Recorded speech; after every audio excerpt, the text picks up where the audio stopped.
కోహినూరు దొరికిందే ఈ ప్రాంతంలో. నేను ఒకసారి లండన్కి వెళ్ళి మీ ఎగ్జిబిషన్కి వస్తారంటే మీరు వస్తే దాన్ని డిమాండ్ చేస్తారని వాళ్ళు నా మీద ప్రత్యేకమైన ఇంటెలిజెన్స్ పెట్టే పరిస్థితికి వచ్చారు.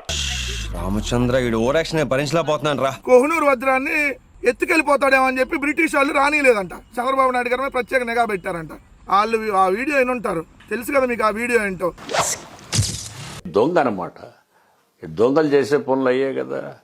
అండ్ వాడు జేబులు కొట్టేవాడని వచ్చింది నాకు రిపోర్ట్ వాడిని గురించి. రైల్వే స్టేషన్లో, తిరుపతి రైల్వే స్టేషన్లో జేబులు కొట్టేవాడు వీడని పోలీసు వాళ్ళు రిపోర్ట్ రాశారు. అమ్మ ఇడు దొంగ, సర్లే మన కొలపోడేగా. ఇప్పుడు వాళ్ళ కొడుకు నీ క్యాబినెట్ లోనే మంత్రిగా ఉన్నాడు. కావంటే నాదెండ్ల మనోహర్ గారిని పిలిచి అడుగు, ఏమయ్యా నాదెండ్ల భాస్కర్ రావు గారు అట్ట అన్నారా లేదా అని. కావంటే వీడియో తెప్పించుకో నేను.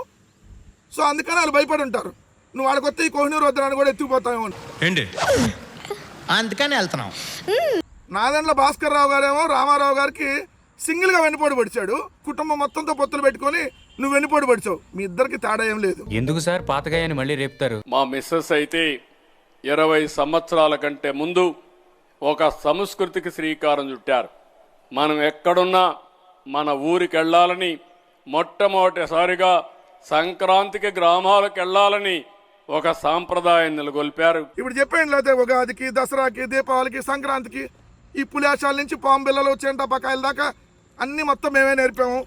అసలు ఎవడన్నా నవ్వుకుంటాడన్నా సిగ్గు సరం కూడా కొద్దిగా కూడా లేదు మీకు. ఎవరన్నా తల్లిదండ్రులు చనిపోతే తలనేలాలు ఇస్తారు కదా, ఆ సాంప్రదాయం మరి మీ కుటుంబానికి ఎవరు నేర్పలేదు? మీ నాన్న కుటుంబానికి తిరుమల వెళ్తే తలనేలాలు ఇవ్వాలని సాంప్రదాయం కూడా మీ కుటుంబానికి నేర్పలేదా నీకు? ఈ మిగిలిన సాంప్రదాయాలు అన్నీ మీరు ప్రపంచానికి మొత్తానికి మీరే నేర్పారు కదా, మరి ఈ సాంప్రదాయాలు మాత్రం మీకు ఎవరు నేర్పలే?